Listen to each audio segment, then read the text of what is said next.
Boring, por la invitación que me hicieron para venir aquí a platicar con ustedes sobre un tema del que los que me conocen, de que varios saben que me apasiona. Hoy vengo aquí a platicar con ustedes acerca de Newton. Isaac Newton, él, y es una opinión personal, ustedes pueden no compartir, pueden vivir en el error de no compartirla, pero es el personaje más importante en la historia de la ciencia. Esa es mi humilde opinión.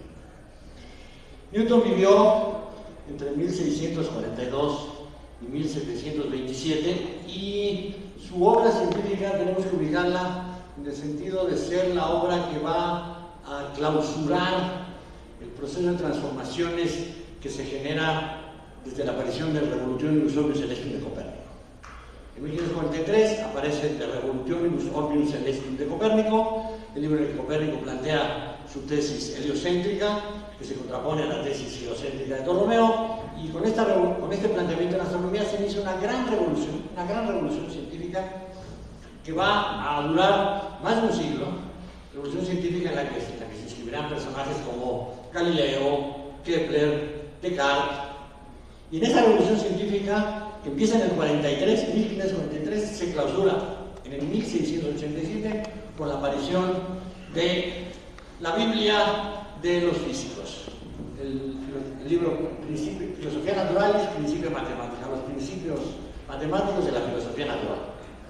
Este es un libro fundamental, es un libro absolutamente fundamental en la historia, es tan fundamental que todos ustedes, sean físicos de aquí, que imagino que sean la mayoría, los físicos de aquí saben que hasta aquí en la carrera incluso todavía siguen estudiando a Newton intentando entenderlo.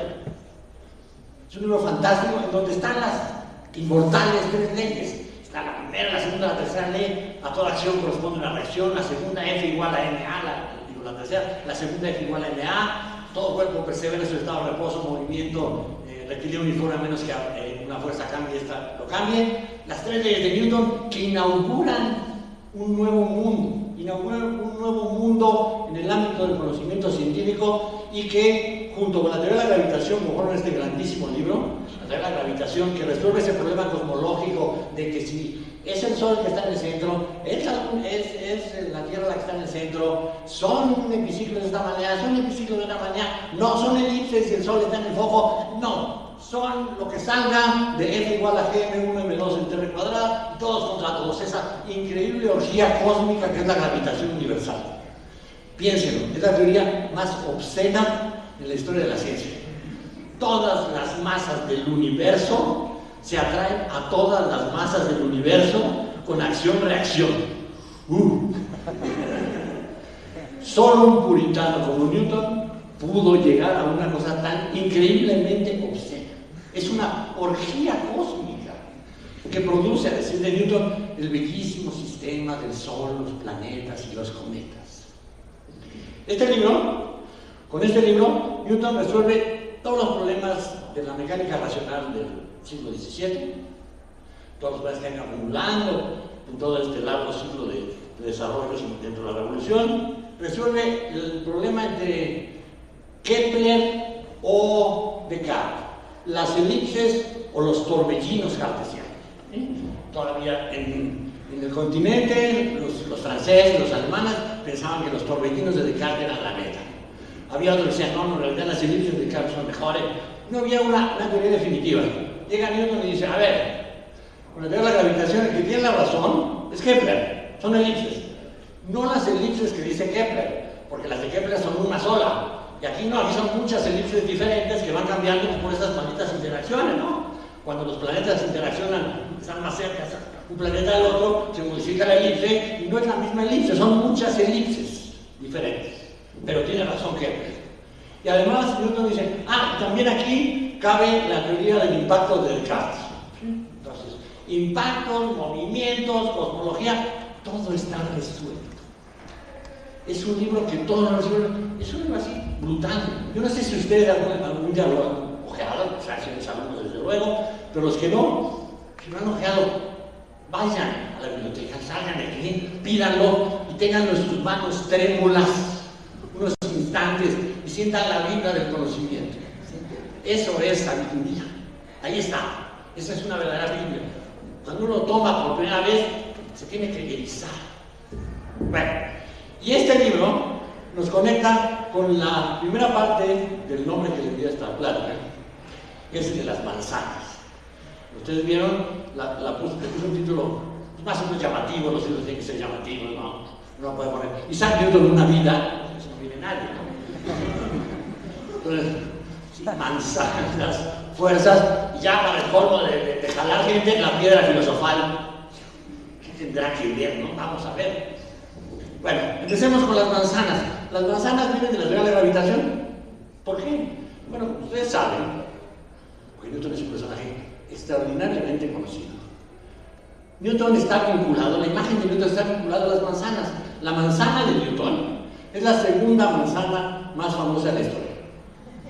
La primera es la de la madera, por supuesto. Y estas dos manzanas están vinculadas entre sí. Tienen relación estas dos manzanas. Tienen muchas cosas en común. Las dos son míticas, las dos son leyendas, las dos son falsas. Pero a diferencia de la manzana de Eva, que es un invento que encontramos allí en el Antiguo Testamento, la manzana de Newton es mucho más reciente, la inventó Newton. Newton, aparte de inventar muchas cosas, aparte de ser creador del cálculo, es el inventor de la manzana de Newton. Newton, cuando escribió los Principios, su archienemigo, Hooke, eran como Batman y The Joker, ¿sí? The Joker era Hooke y Batman era Newton. Cuando sacó los Principios a Batman, The Joker empezó a decir que no, esa idea yo te la di. Y por supuesto, Newton no le podía dar la razón, aunque tenía algo de razón, hay que reconocerlo. Le había escrito una carta y de ahí salieron muchas ideas de Newton. Y sí, podía haber puesto a Newton. Y bueno, esto empezó cuando Hooke me dijo, ¿cómo le vas a dar la razón al Joker? Entonces imagínense Batman diciendo, no, en realidad mi carrera empezó gracias al Joker. No puede ser, aunque sea cierto. No le puedes dar a tu archienemigo ni siquiera el beneficio de la duda. Entonces Newton dice, no, nada de eso. La gravitación que él dice que él me llevó a ese camino, la gravitación yo la sabía desde mucho antes. Los Principios son de 1687. Entonces Newton se inventó que en el año de 1666, el año en el cual una epidemia de peste había hecho que todos los estudiantes y maestros de campus tuvieran que abandonar la universidad y irse a sus casitas, Newton se fue a la casita materna en Walsall, Lincolnshire, y ahí nos cuenta Newton le contó a Pemberton, a Winston, a todos sus amigos, les contó que estando ahí, en actitud contemplativa, vio caer una manzana, y al caer la manzana se le ocurrió la teoría de la gravitación. Es el eureka newtoniano. ¿Sí? Cae la manzana, claro, la luna cae a la Tierra, igual que cae la manzana, y entonces, y de ahí se le ocurrió toda esa cosa complicadísima de la interacción de todas las masas, ¿no? Falso. Es un tremendo invento de Newton para decir, tú no me diste ninguna idea, si yo lo sabía desde 20 años antes.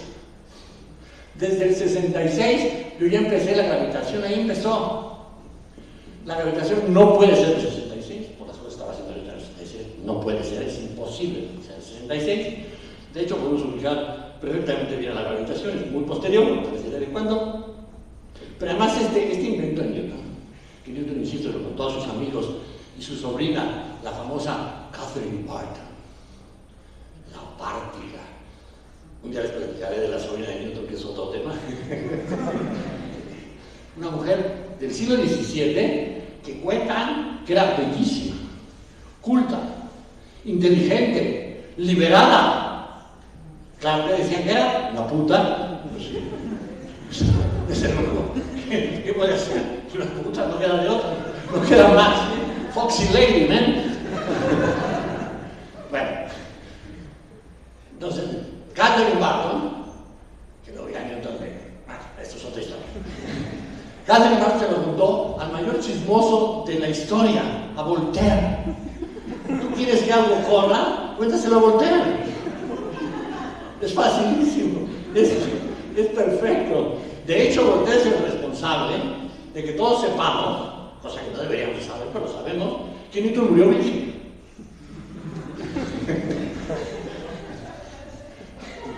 Eso lo sabemos, eso no debemos de saberlo de nadie, ¿no? Pero lo sabemos de Newton porque Newton se lo contó a su médico confesor, el médico confesor se lo contó a Voltaire y Voltaire nos lo contó al mundo. Entonces, Newton murió virgen. Es una cosa nueva que pueden apuntar ustedes ahí. Y la genialidad no está ahí, ¿eh? Yo digo, sí, eso es. No. Bueno, Newton entonces inventó la manzana. Esta manzana que además le debe haber encantado. Imagínense, Newton está recogiendo la manzana del conocimiento, como la de Eva. Eva, la manzana que le da Eva a Adán es la manzana del conocimiento del bien y del mal. Pero es la manzana del conocimiento. La manzana de Eva es la que nos sacó del mundo animal, ¿sí? De ser unos animalitos, de ser unos cervatillos que andamos por ahí, ¿no? A ser seres humanos que nos cuestionamos, que nos problematizamos, que no circulamos, todas esas cosas. Todo eso es culpa de la manzana. Dejamos ser esos animalitos en el bosque, tranquilos, felices. Adán y Eva eran animalitos, que le ponían nombre a las cosas, pero animalitos. Hablaban, ¿de qué podían hablar? Imagínense conversaciones más aburridas. ¿Qué hiciste hoy, Adán? Ay, no, le nominé a esos y los llamé cervatillos. La manzana de Eva nos convirtió en seres humanos, es la manzana del conocimiento, y Newton se ve a sí mismo como el que recoge la manzana del conocimiento. Newton, que era un experto en la Biblia. ¿Vale? Entonces, Newton se inventa la teoría de la manzana, y entonces pasa a la historia como que es el responsable. Pero en realidad, la gravitación es del 84, de 1684. Podemos fijarla con una precisión bárbara, entre junio y diciembre de 1684. ¿Y cómo podemos fijarla con esa precisión? Porque en el 84 sucedió un hecho fantástico, que fue que Halley fue a visitar a Newton y le hizo una pregunta. Oye, Newton, ¿tú sabes cuál es la trayectoria que se relaciona con una fuerza centrípeta de la forma 1 en 3 cuadrada? Newton le contestó, una elipse. ¿Cómo sabes? La he calculado. Yo, enséñame el cálculo. Y entonces se mete. Esto es actuado, obviamente.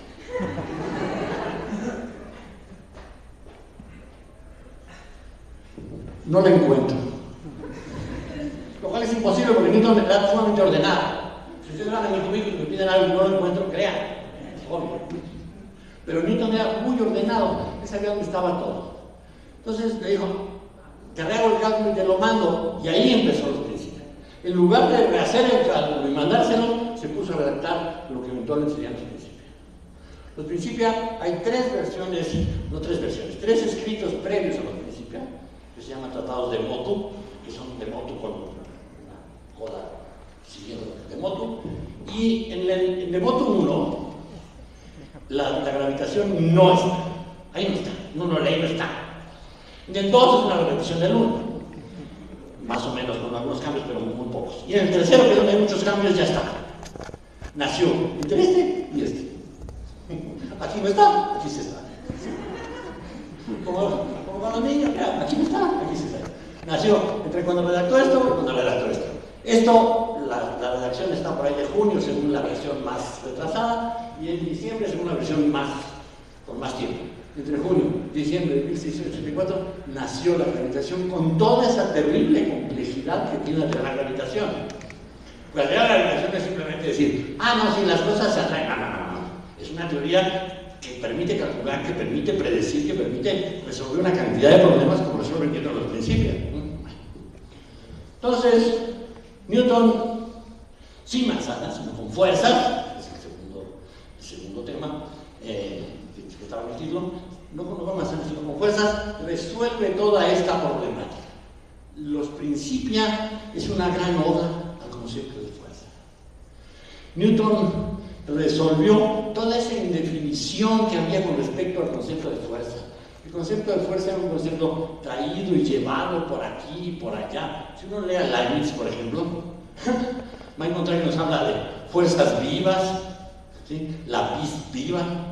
de fuerzas muertas.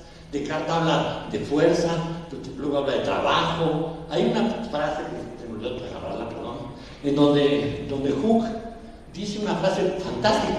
Dice: fuerza, cantidad de movimiento, ímpetu, impulso, gravedad, potencia, y da una lista larguísima, o como quieras llamarlo. Hay una indefinición espectacular. Cuando uno lee un texto del siglo XVII, típicamente a la luz, por ejemplo, si uno no sabe lo que está entendido por vis viva, no va a saber ni de qué está hablando. Uno le va a asignar cosas a Leibniz que dijo, que no dijo, o a Hooke que no dijo, que no pensaban, porque no está definido, no está claramente definido. Newton llegó con su concepto de fuerza, clarito, lo puso en las definiciones fundamentales, porque los principios empiezan con eso, con definiciones, ¡pam!, están las definiciones, y luego se arrancó a hacer matemáticas, demostró hasta que su abuelita tenía ruedas, demostró todo lo que se podía demostrar en matemáticas, y luego planteó la teoría de la gravitación, dijo, demostró, hizo el segundo libro de los principios. Los principios constan de 3 libros. Primero están las definiciones y las leyes, en lo que yo llamo la sección básica, luego el libro 1 de puras demostraciones matemáticas abstractas, el libro 2 puras demostraciones abstractas, pero introduce la idea de los fluidos, ¿sí? Hace demostraciones con fluidos. ¿Por qué se mete con fluidos? ¿Qué pitos importan los fluidos? Va a decir. Uno ya sabe más o menos qué va a decir. Nadie lee a Newton ingenuamente, es imposible. Que lo haga, pobre, se vuelve loco, ¿no? Ay, voy a comprar este libro de los principios para leerlo en la noche, en la cama. Insomnio, exceptuando eso, no está en Sambors, ¿no? Claro. ¿Qué visión quiere la primera? Bueno, uno lee los principios por primera vez y dice, ¿por qué se está metiendo en fluidos? ¿Qué quieren los fluidos? De repente llegas al final y te das cuenta que dice, los fluidos se comportan de esta manera. Se acabó la idea de la cosa. ¿Sí? Ahora, que expliquen los filósofos, los cartesianos, cómo la relación 3 medios de las distancias-tiempos, la que sacó Kepler, lo cual ya considerado como una evidencia empírica, cómo la relación 3 medios puede ser disminuida a un medio que es como se comportan los fluidos.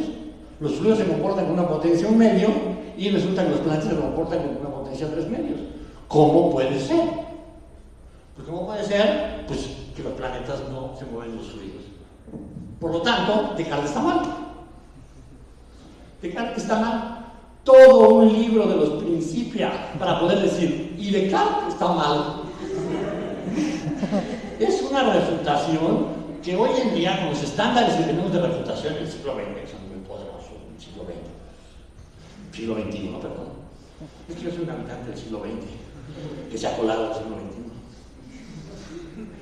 Y me digo, espérate que me colaron, ya me gustó este siglo. No lo entiendo, pero me gustó.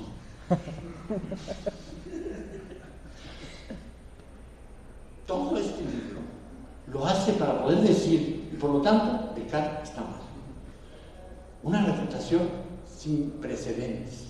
Para nosotros, siglo XXI puede ser, es impresionante. Pero para el siglo XVII es tan impresionante, tan impresionante, que la mayoría de los cartesianos ni la entendieron, no se enteraron. Estaban muertos y no se enteraron.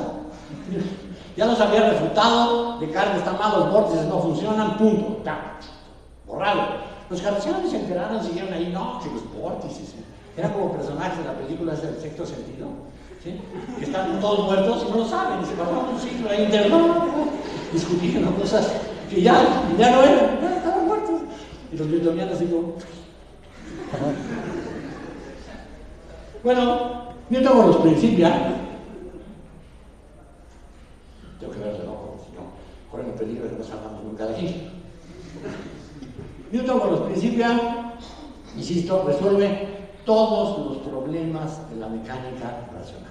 La revolución copernicana se clausura y se inicia una nueva época de la ciencia, una nueva época, a todos los niveles. Por un lado, los conocimientos que están en los principios, están las 3 leyes y está la teoría de la gravitación, que es lo que va a permitir los desarrollos mecánicos bárbaros que va a haber a continuación. Y por otro lado está el aspecto metodológico, la forma de trabajar de Newton, la forma de plantear las cosas, la forma de demostrar, esta idea de demostrar matemáticamente. Son efectivamente los principios matemáticos de la filosofía natural.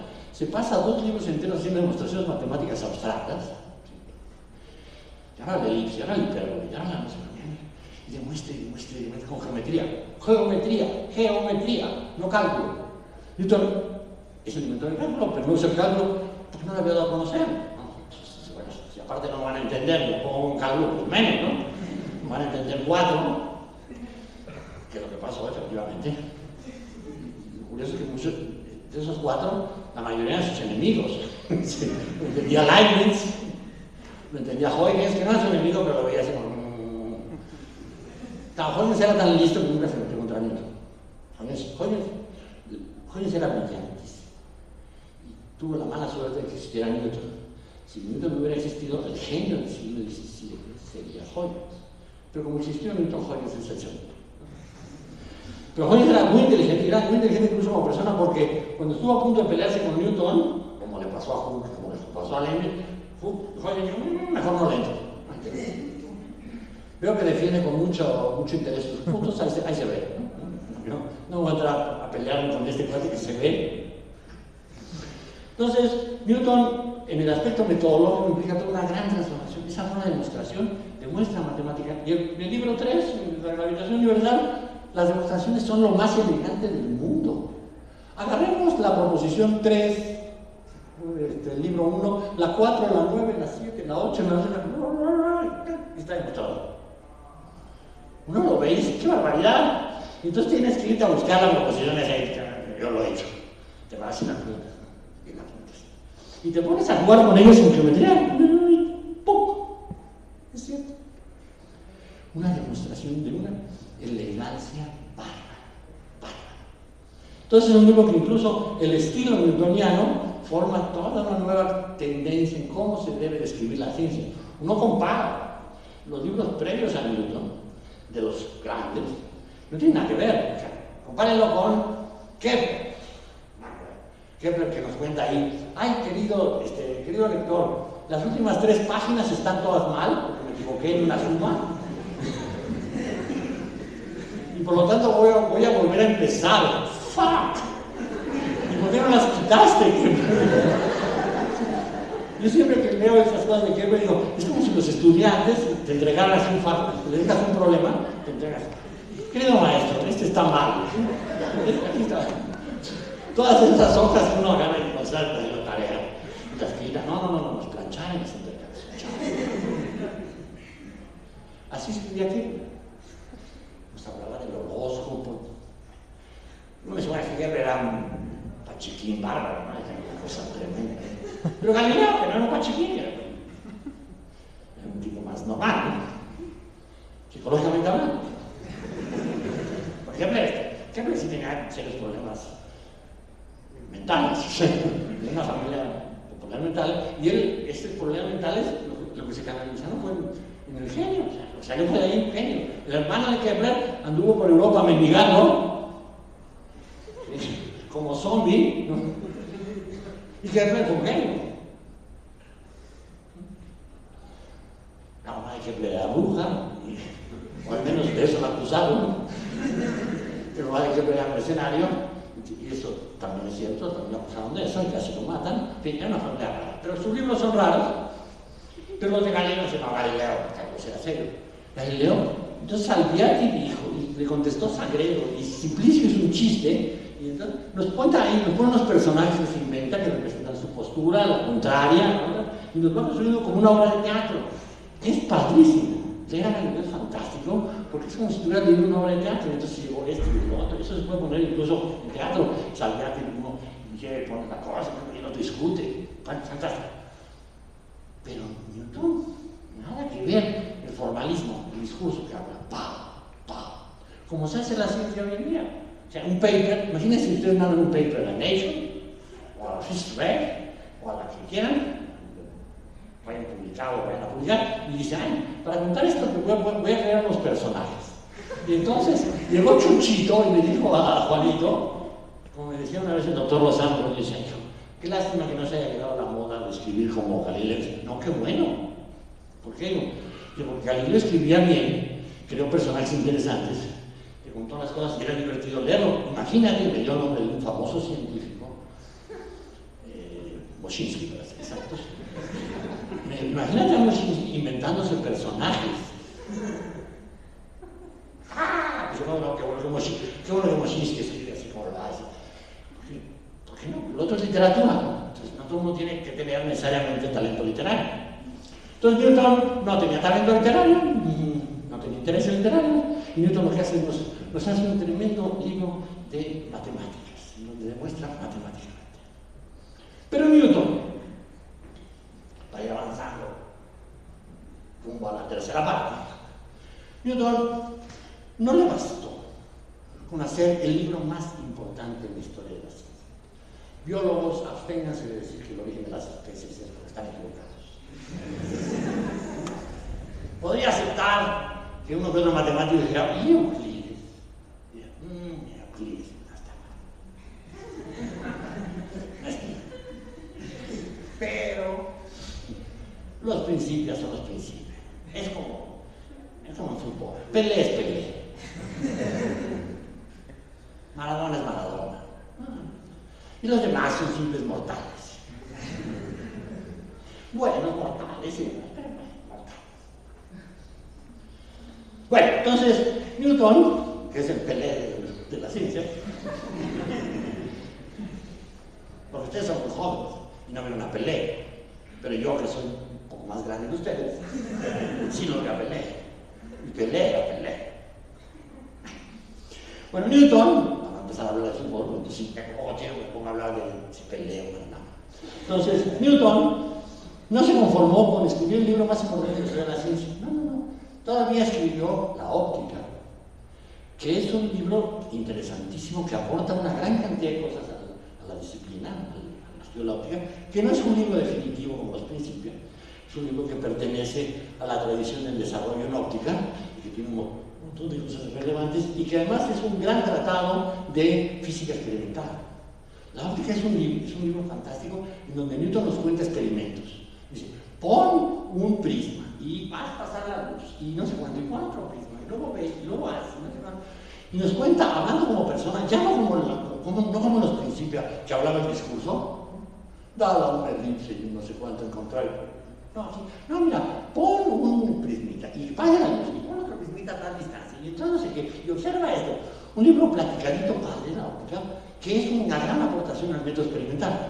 Incluso plantea la idea de experimentos encadenados, experimentos cruciales. Hace un experimento que llega hasta un punto y se divide en dos, es esto, entonces hago esto y lo dejo en este. Un libro fantástico de experimentación. No son los principios, no, pero es un libro fantástico. Si Newton no hubiera escrito los principios, está bien la historia de la ciencia en un sentido, es un libro bien interesante y bien padre en el ámbito de la óptica. No sería el zoom de la óptica, pero es un muy buen libro. Pero además, Newton es el primer creador del cálculo. Y les digo el primer creador del cálculo porque Leibniz es el segundo creador del cálculo. Y son creaciones independientes. Newton desarrolló el cálculo. Los desarrollos del cálculo empiezan, eso sí, del año maravilloso, del año de 1666, el famoso año en que se fue a Wolfson y supuestamente vio que era la manzana. No dudo que haya visto que era una manzana. Sí, estaba ahí sentado que era una manzana, no se logró la gravitación, pero sí vio que era una manzana. La leyenda no tiene que ser toda falsa. Las manzanas sí se caen de los árboles, ¿no? Y no veo por qué estando Newton ahí, no va a caer una manzana y digo, a ver. Pero bueno, veo una manzana, pero lo que sí hizo en ese año fue muchas cosas en óptica y el cálculo ya está allí prácticamente. Hay un escrito de Newton del 66 que se llama To Solve Problems by Motion, que en donde ves ahí las derivadas y las integrales, ya está ahí la esencia del cálculo. Entonces Newton es indiscutiblemente el primer creador del cálculo. Pero no lo publicó, no escribió ninguna cosa que saliera a la luz pública. Hizo un escrito que se lo mandó a un matemático amigo suyo, Coleman, que luego fue su amigo, luego fue su enemigo, Collins, que era uno de esos personajes extraños de la historia de la ciencia, que juntaba cosas, ¿no? Que mandaban cosas los matemáticos, y mira qué padre esta cosa. Sí. Y los ponía en contacto. y hacía como de correveidile matemático. ¿No? Este güey está haciendo, no, que tú mira, pongo contacto con él. En una época en donde las revistas apenas estaban haciendo, no tenían el impacto en estos días, y entonces se lo mandó a Collins, y ahí estuvo el problema. Collins, como estaba tan contento, Newton dijo, no se lo enseñes a nadie, ni creas. Es más, regrésamelo. Y le digo, sí, te lo regreso, lo copió. Y esa travesura, y que luego llegaron un día a Leibniz allá a verlo y dije, ay, no, mira, te voy a enseñar las cosas que tengo, y le enseñaba ese escrito. Lo vio Leibniz, parece que ni lo peló porque ya había creado otra vez eso mismo. Eso que vio de Newton, Leibniz ya lo había hecho. Leibniz creó de nuevo el cálculo sin tener conocimiento que Newton lo había hecho. Pero claro, cuando Newton supo que Leibniz lo había visto, el papelito que le había mandado a Collins, dijo, claro, ladrón. Y no voy a entrar en eso. La controversia de Newton-Leibniz por la paternidad del cálculo es uno de esos episodios lamentables de la historia de la ciencia. Ver a dos titanes, Newton, Leibniz, comportarse como lavanderas. Escribe tú que él lo bueno. Y aparte de ellos nada, ellos como si fueran efectivamente lo que marxistas. Y todos sus amigos diciendo, no, pues a mí se me hace que Leibniz le robó a Newton, Y el otro, ay, no, pues a mí se me hace que Newton no lo tenía, Yo creo que no sabía, a ver, que resuelva la Braquistópolis. No. Vergonzoso, es una vergüenza. La controversia de Newton-Leibniz es una verdadera vergüenza. No voy a entrar porque es tan vergonzoso que tenemos todos muy padres de hacer platicar para que tengamos esa vergüenza, que se resolvió en vergüenza. Se resolvió, ya que me metían, ¿no? Se resolvió que Leibniz, el babas, al final, ya muy enojado, protestó ante la Royal Society, porque un miembro de la Royal Society había dicho que él era un plagiario. Protestó porque era miembro de la Society también. Y el presidente de la Royal Society, que se llamaba Isaac Newton, a ver, Leibniz, ¿de verdad? ¿De verdad estás protestando en la Royal Society donde la preside Newton? Eso hizo, Newton dijo, no, hay que terminar con esto, vamos a hacer una comisión. Siempre pasa lo mismo, ¿no? Entonces se formó una comisión que hizo una investigación, la comisión estaba formada prácticamente por puros amigos de Newton, y dictaminaron algo cierto, pero no por las razones ciertas. Dijeron, el creador es Newton, punto. Lo cual es cierto, pero las razones que se dan están todas mal. De hecho, es un escrito bastante vergonzoso la redacción final, porque hay una copia que está redactada por Newton.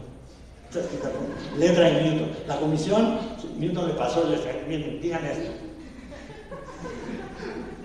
Esos salieron así, como si fueran diputados de cualquiera, a lo mismo. Que les disguste menos, más. Y le entonces, el señor Newton es ganador. Bueno, así terminó esa triste historia. Pero sí, Newton es el primer creador. Pero no hay robo ahí. Bueno, la cosa es que Newton es, además de los principios, la óptica, es el creador del cálculo, ese gran desarrollo matemático que ha transformado las matemáticas. La verdad, el cálculo transformó las matemáticas. Pero no contento con eso, Newton todavía tenía otro tipo de preocupaciones intelectuales. Para empezar, Newton era un hombre profundamente religioso y siempre tuvo la idea de que debía de vincular a sus descubrimientos o sus creaciones en filosofía natural con un creador omnipotente, ¿sí? Con Dios. Era un profundo creador, era un profundo creyente en Isaac Newton. Y entonces era tan creyente que Newton se puso a estudiar sobre la Biblia, un lector compulsivo de la Biblia, y era un gran conocedor de la historia de la Iglesia, y de repente, estudiando la historia de la Iglesia, Newton de repente, muy joven, encontró que en el siglo IV, a decir de él, en su opinión, se había producido un increíble fraude dentro de las iglesias cristianas. En el siglo IV, en el concilio de Nicea, que es el concilio que generó la ortodoxia cristiana, en el concilio de Nicea, Newton encontró que se había dado la polémica entre Atanasio y Arrio, donde Arrio defendía la idea de un Dios único, unitarista, y Atanasio la idea trinitaria, el Padre, el Hijo y el Espíritu Santo. Y que se enfrentaron ahí en Nicea, en ese concilio presidido por el emperador Constantino, y donde sale, insisto, la ortodoxia cristiana, es donde se decide cuándo nació Jesús, que el domingo se descansa, todas esas cosas salen de aquí, ¿no? Porque había que separarse del judaísmo, ¿no? ¿Por qué? ¿Por qué el domingo? Porque el judaísmo es el sábado, pues el domingo. Y aparte el domingo es el día del sol, y el sol es lo que le interesa a Constantino. ¿Sí? El sol invictus es la verdadera creencia de Constantino. Con eso le damos a Constantino por su lado y le parece padrísimo. Y además decimos que Cristo nació el 25 de diciembre, como Newton, ¿por cierto? Newton nació el 25 de diciembre, la Navidad, era un elegido. Yo no creo en las elecciones especiales, pero viendo a Newton digo, maybe baby. Bueno, y entonces el 25 de diciembre, el día del nacimiento de Mitra. Jesús nació el mismo día que Mitra, la deidad solar. Y con eso los cristianos lograron que el emperador estuviera de su lado y todo se conformó súper bien para los cristianos a partir del siglo IV. Antes los habían crucificado, perseguido. Todo eso fue en las películas de Semana Santa. Pues bueno, Newton se dio cuenta de que allí, en esa bronca, se había corrompido la religión porque había ganado, obviamente, el trinitarismo. Entonces, ustedes saben, las iglesias cristianas son trinitarias. Newton dijo, no, ahí se corrompió. El Antiguo Testamento, Dios es uno. La verdadera esencia de la religión es una. Cristo es el Salvador tan prometido. Y que buena onda Cristo. Papá, sí se puede, pero Dios es uno. Dios es ese que bajaba y hablaba con los profetas y le decía cosas a Abraham, ¿sí? Cosas horribles, por cierto, pero la menos horrible cambia de nombre, la más horrible es que botas un pedacito de ahí, ¿no? Sí. La más chistosa, vas a tener un hijo con Sara, cuando tenías 700,000 años los dos. Entonces, era un Dios actuante, un Dios que iba y venía, subía y bajaba. Un Dios único. Y de repente la iglesia se hizo la loca y generó una idea trinitaria, le hizo caso a Atanasio, y entonces el Padre, el Hijo, el Espíritu Santo, desde luego las ideas del trinitarismo tienen que ver con centrarlas, el interés teológico no en Dios sino en el Hijo. ¿Sí? En el cristianismo se venera al Hijo, no al Padre. ¿Sí? En las iglesias nuestro Padre está el Hijo. Triste Dios crucificado ese, ¿no? Esa imagen, ese es Dios, te cae. Para los paganos antiguos dirán, ¡che Dios que tienen ustedes, ¿no? Bueno, Zeus, uno se imagina a Zeus, dígame, ese es mi Dios. Bueno, pero desvías del Dios de los judíos. Todo gira en torno a Jesús. Bueno, ganó el trinitarismo. Y Newton dijo, ahí hay una tremenda corrupción bárbara de las escrituras, y se convirtió en un hereje Newton. Newton se convirtió en un hereje arrianista, un hereje unitarista, una de las herejías medievales más relevantes del unitarismo. Y claro, no se lo dijo a nadie, porque Newton, aparte de todo, le gustaba ser bien aceptado y no tener problemas. Y además tenía un problema bárbaro. Era antitrinitario y toda su vida académica, ¿sí?, la llevó en el Trinity College. Él estudió en el Trinity College y luego fue fellow del Trinity College. ¿Sí? E incluso llegó un momento en donde Newton tenía que tomar los votos sagrados. Y en el momento de tomar los votos sagrados tenía que jurar por la Santísima Trinidad. Y Newton no quería hacer eso porque sabía que eso era supervisión, sería estar negando a Dios así, solamente por sus ventajas personales. Y Newton era un hombre de principios. Y entonces, ¿quién sabe qué rollo armó con Barrow, su maestro, que era el Chapelain, el rey? Y entonces fue a Londres y le dieron la dispensa.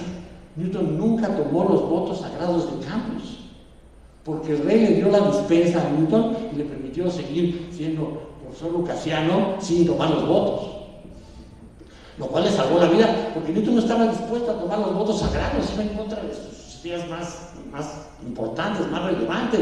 Le estaría negando a Dios, que para él era algo absolutamente fundamental. Newton sentía que tenía una deuda hacia Dios, que era un elegido. nació el 25 de diciembre de padre muerto. 2 elementos de elección especial en Inglaterra del siglo XVII. 2. Bueno, entonces Newton se volvió un hereje unitarista y se dedicó a trabajar en teología. Newton no era solamente un creyente, se convirtió en un teólogo. Se dedicó a estudiar a los padres de la iglesia y a sacar conclusiones. Era un lector feroz. Newton leía como loco y consiguió todas las fuentes posibles y empezó a construir una obra en favor de la verdadera creencia del verdadero Dios. La obra de Newton en teología es vastísima, vastísima. Tiene al menos 3 libros, bueno, 4 libros grandísimos. Uno que se llama Los orígenes filosóficos de la teología de los gentiles, que es en donde explica de dónde vienen las teologías de todos los pueblos antiguos. Resulta que las teologías de todos los pueblos antiguos vienen de Noé y su familia. Los 12 miembros de la casa de Noé, su esposa, sus hijos, son los dioses de la antigüedad. Son Zeus, Afrodita. Los panteones de la antigüedad vienen de la casa de Noé. Dice que los hombres, de repente, se les olvidó adorar al verdadero Dios y empezaron a adorar a los hombres. Empezaron a adorar a Noé, a su esposa, a sus hijos, a la familia de Noé. Una gran corrupción. Y ahí Newton hace un tremendo tratado para explicar esta idea de cuáles son los orígenes de las teologías de los pueblos de la antigüedad, de Egipto, de Grecia, de Babilonia, una cosa fantástica, absolutamente falsa, pero fantástica. Tiene otro libro que se llama Observations upon the Prophecies, observaciones sobre las profecías de Daniel y el Apocalipsis de Juan. Newton era un lector de las profecías, porque además llegó a la conclusión de que las profecías eran las más confiables de todos los textos del Antiguo Testamento. Porque Newton decía, el Antiguo Testamento lo manosearon, lo toquetearon para hacerlo consistente con el trinitarismo, ¿sí? Y le echaba la culpa a ese señor con nombre de calle que se llama San Jerónimo. San Jerónimo es el culpable de todas esas cosas porque él es el autor de la Vulgata, ¿sí? El coordinador de la Vulgata, la Biblia latina, y ahí en la Vulgata San Jerónimo metió la mano y hizo una cantidad, pero los libros que no tocaron son los libros proféticos. ¿Y por qué? Pues porque los libros proféticos no hay que tocarlos, solamente hay que cambiar la interpretación. Ustedes se han leído el Apocalipsis o han tenido algún contacto con el Apocalipsis de Juan. Pues en el Apocalipsis de Juan te dice que es el 666, que es un número de hombre. ¿De qué está hablando? Y los cuernos de la bestia, ¿de qué está hablando? Son puras cosas a interpretarse. Entonces, en un libro profético no tienes que cambiarlo. Dices, no, a ver, no, para que sea congruente con Cristo, en lugar de 666, vamos a ponerle 696. ¿Para qué, güey? Cambia la interpretación. Vean la cantidad de interpretaciones que se ha dado del 666, ¿no? Desde Jesús, un niño que tiene aquí el 666 en la cabecita, la niña que lo tiene en la manita, de que si es lo que pusieron en una taberna, así, infinidad de interpretaciones. Y yo pensaba, eso no hay que cambiarlo. Los libros proféticos solamente cambiaba la interpretación. Y él se dedicó a entender los libros proféticos. Y llegó a la conclusión, y entonces nos cuenta, en términos de los libros proféticos, cómo ha sido la historia de la humanidad, que ya estaba profetizada en el Apocalipsis y también. Ya estaba, esto ya estaba. Y con el método que utiliza, método numérico que utiliza Newton, se puede hacer, por ejemplo, un cálculo muy interesante, se puede hacer el cálculo del Apocalipsis. Newton no lo hace en una primera instancia, porque dice que no, que los libros no deben de servir para ver el futuro. Ya más viejo sí lo hizo, y es muy fácil de hacer en realidad. Sí, checas todo cuál es el método, y haces el cálculo y les aviso, para que estén tranquilos, o no tanto. Los más jóvenes no tanto, yo sí. El Apocalipsis no será antes del 2060. Entonces, yo no voy a llegar al 2060. Ustedes son escasamente jóvenes, algunos de ustedes, otros no tanto, pero hay jóvenes también muy jóvenes, probablemente llegan al 2060, no falta tanto, ¿verdad?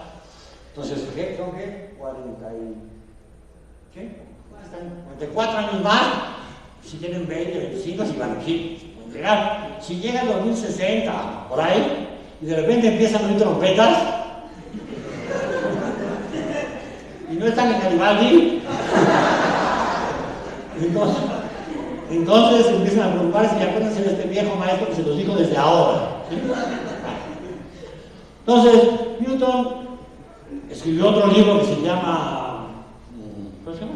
Escribió uno sobre el templo de Salomón, porque decía que la sabiduría antigua estaba ahí puesta en el templo de Salomón. Tiene un gran estudio así gordo sobre las dimensiones del templo. Ese templo que es el que los masones consideran que está la sabiduría de Dios ahí metida, y que porque es un templo que incluso las columnas tienen nombre, Jaquín y Boaz, y el tamaño que tiene el Sancta Sanctorum, que es un cubo perfecto, y ahí estaba el velo, donde adentro estaban las tablas, es el que se rasgó cuando la crucifixión de Cristo, y todo eso. Bueno, se llegó a un estudio del templo de Salomón. Los estudios teológicos de Newton, no puedo profundizar mucho porque ya está acabando, tienen un volumen entre lo existente de 1.400.000 palabras. 1.400.000 palabras. Luego veremos qué tanto es tantito. Pero Newton estaba, por un lado, la filosofía natural, incluida la matemática, y por otro lado estaba su visión de Dios. Y Newton quería llegar a Dios. Newton, a diferencia de Descartes, por ejemplo, que partía de Dios, decía, estas son las reglas del mundo, estas las puso Dios y ahí se ve, ¿no? El famoso relojero de Descartes, ¿no? Descartes es lo más parecido al ateísmo que uno se puede imaginar. Dios existe, sí existe, pero no pega, ¿no? Él hizo el mundo, lo puso a funcionar, le dio la cantidad de movimiento que tocaba, y ahí se ven. Entonces tú, no, ya no está, quién sabe dónde ande. Es como si yo le pido al que hizo este reloj que me lo arregle, así, oye, relojero, arregla. El relojero ya. El Dios de Descartes es el que hizo la máquina. Ya, anda por ahí toda casa huyendo, ya ve cómo van a desvelar estos discos. Ahí viene Trump, y esos otros tienen una Peña Nieto, madre mía. Aunque hay un mundo, bueno, no me vayan a grabar, Bueno, entonces lo que tenemos es a Newton interesadísimo aquí en la teología, pero él quiere llegar a Dios. No se puede, entre filosofía natural y teología hay un gap bárbaro. ¿Cómo se puede rellenar este gap? Necesito algo aquí en medio que tenga una patita acá en el espíritu, una patita aquí en la materia. ¿Qué tiene una patita en el espíritu y otra en la materia? La alquimia. La alquimia tiene una patita en cada uno de los mundos. La alquimia, la búsqueda de la piedra filosofal, ya está el tercer tema que hacía referencia en el título, la búsqueda de la piedra filosofal es la búsqueda de la luz de Dios, esa luz del Génesis, esa luz que hizo Dios y que vio Dios que era buena en gran medida. La luz divina era tan impresionante que hasta Dios dijo, hijo, me la saqué, ¿no? O sea, neta, me quedó poca madre. Es un Dios que se sorprende, lean la Biblia, y vio que la luz era buena en gran medida. Dios dijo, miren lo que hice, ¿qué tal, modestamente aquí? Yo soy I'm God, man. Esa luz, que por cierto, no es la luz del sol, no vayan a pensar que es la luz de Dios, es la luz del sol. Él hace la luz y el sol lo hace en el cuarto día. O sea, cuando hace la luz el sol no está, el sol es de 4 días después. Entonces cuando no hizo la luz separó la luz del... Sí, pero no es la luz del sol, por favor, es la luz de Dios. Es la luz que está en las materias, es la luz con la que se trabaja el alquimista, es la luz que busca el alquimista, es la luz de la piedra filosofal. Newton se convirtió en un alquimista, se convirtió en un buscador de la piedra filosofal. Buscador de la piedra filosofal, que a muchos teólogos les parece verdaderamente horrible que Newton, el racionalista, haya sido una cosa tan extraña como eso, pero en el siglo XVII y XVIII era absolutamente normal que alguien hiciera eso. Newton se dedicó a eso y escribió una cantidad impresionante de tratados alquímicos, en los cuales en algunos parece que se acerca al triunfo, en otros parece que se aleja, de repente hay una eureka de parece que ya encontró la piedra filosofal, siempre no. Tiene trabajos buscando la descomposición del oro, porque él decía que, por ejemplo, Moisés, que era un alquimista, las vinculaciones con la teología son notables. Moisés era un alquimista. Lo que había hecho Moisés cuando había bajado del monte Sinai, ¿se acuerdan ustedes? Si no lo han leído, lo habrán visto en los 10 mandamientos, lo habrán visto a Charlton Heston, así bajando, ¿no? A Moisés disfrazado de Charlton Heston, sí, bajando con las tablas, así que afortunadamente eran 10, quería hacer 20, y no sé en qué mano las lleva, pero Dios puede todo, Dios es omnipotente. Entonces, las dos tablotas eran así, ya los judíos ya en un rebel, porque se había tardado. Dios mío, pueblo de poca fe, ¿no? Les había sacado de Egipto, les había abierto el mar, habían pasado, se había subido y se tardó 40 días. No, yo ya no regresó. ¿Pero qué se creen, que ir a ver a Dios es así de fácil? Si hasta para hacer una cita con la dirección uno tiene que decir con días, ¿no? Los sábados el cita, no el viernes. Imagínense un secretario de Estado, piden una cita al mundo. Con lo ocupado que está ahora, ¿cuánto te la va a dar? ¿No? Dios 40 días no fue tanto, ¿no? Bajó y ya estaban en un rey bárbaro los israelitas, cargando a las muchachas, ¿sí?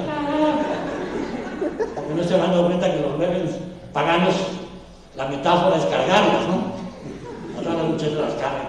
Debían ser bien cansados los rebeldes, hijo. Cargarla para allá, cargarla para acá, ¿no? Baja, se enoja, y entonces tira las tablas y destruye el becerro. Newton decía, no. El becerro lo deshizo con técnicas alquímicas. ¿Sí? Moisés era un alquimista que había aprendido el arte de Egipto y deshizo el becerro con técnicas alquímicas. Entonces, él se dedicó al análisis de cómo no solamente hacer proliferar el oro, como hacían los alquimistas tradicionales, que en muchos casos eran simplemente estafadores que hacían la gente que cogía las cosas para que se las convirtieran en oro y se escapaban con todas ellas, pero lo que dicen entonces, se puede proliferar, pero también se puede deshacer. Newton fue un buscador de la piedra filosofal.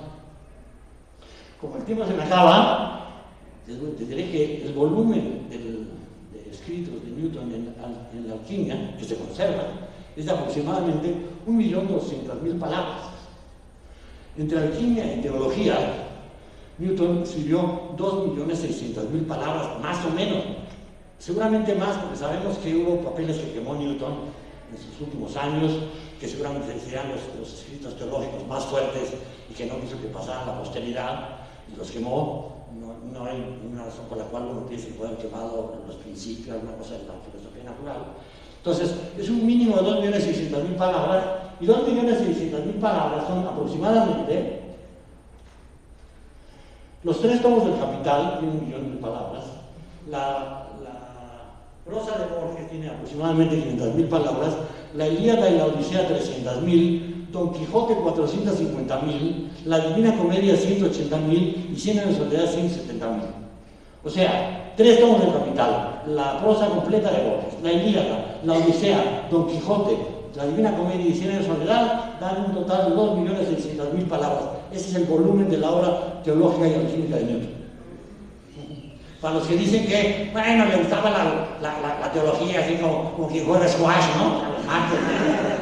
Juntaba sellos y intercambiaba con... No. Fue parte de un gran proyecto intelectual. El gran proyecto intelectual de Newton incluía la filosofía natural, las matemáticas, la alquimia y la teología en un grandísimo marco que le permitiera arribar hasta Dios, siguiendo su idea de fenómenos, fuerzas, fenómenos, fuerzas, fenómenos, fuerzas, hasta arribar finalmente a Dios.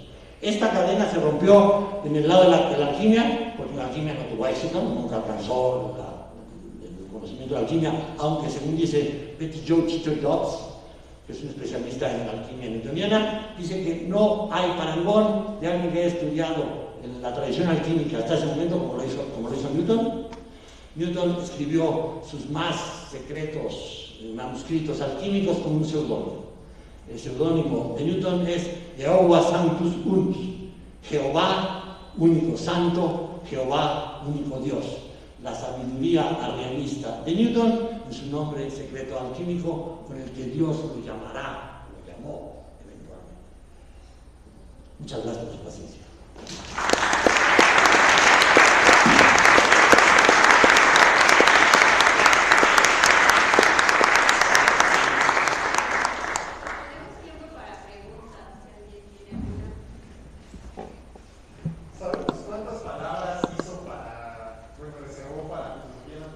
No, nunca, eso nunca lo he calculado. Lo debería calcular, pero nunca lo he calculado. Debe ser enorme, enorme. Porque debe que sumar a los principios de la óptica todos los trabajos preparativos de estas y todos los estudios newtonianos de otras épocas en una cosa que se llama, muy mal llamada, los unpublished scientific papers of Newton. Y están publicados que se llaman los unpublished, es una tontería, ¿no? Pero es un mamotreto así de escrito, entonces yo creo que debe ser más grande todavía. Pero Newton en realidad dividió su vida en épocas en donde a veces hacía de todo, a veces hacía una cosa. Es sorprendente que en la misma época en la que redactó los Principia, Newton redactó un tratado alquímico que era una especie de Shams de alquimia, ¿sí? Que se llama Index Chemicus, que es un escrito que tiene un montón, cientos, miles de autores, ¿sí? Clasificados por el tipo de cosas que han dicho. Parece como un escrito introductorio para alguien para que estudie alquimia. Si tú quieres estudiar alquimia, consíguete el Index Chemicus. Esa es la entrada a la alquimia. Y eso lo hizo paralelamente a la escritura de los Principios, en la misma época. Richard Westphal ha dicho que no se le ocurre como nadie puede hacer el Index Chemicus, como alguien pudo hacer el Index Chemicus en menos de 10, en menos de 20 años. Lo hizo en menos de 10 y fue mientras hacía los Principios. ¿Alguien más? Una pregunta. Me suena que Newton fue judío, según su filosofía militar, ¿no? ¿El que? Inglés, de la campiña británica, de Lincolnshire, de la gente de los Yeoman de Lincolnshire. El padre de Newton era un trabajador de la tierra que murió antes de que Newton naciera. La madre de Newton era una muchacha de ahí de la zona de Walsall. Él era absolutamente inglés. El nombre es por razones religiosas, desde luego, pero desde luego está muy mal puesto si uno se va a la etimología de los nombres. Isaac quiere decir el que ríe. Y Newton se rió. Hay reportadas 3 risas de Newton. Habría que reconocer que tenía sentido del humor. En los Principios hace un chiste más negro que la noche. Al final del segundo libro, cuando ya te has chutado todo el segundo libro y bien la gravitación, dice: no espero que nadie lea los libros previos detenidamente. Ya que los leíste, te lo hubiera hecho al principio, antes de que lo leyeran. No, bastará con que lea la introducción y la no sé cuál, y luego los vaya consultando conforme los vaya necesitando. Pero te dice, no es necesario que los lean todos después de que los leíste todos. Entonces sí, debe tener un extraño sentido de humor, pero no era muy sombrío. Y no era judío.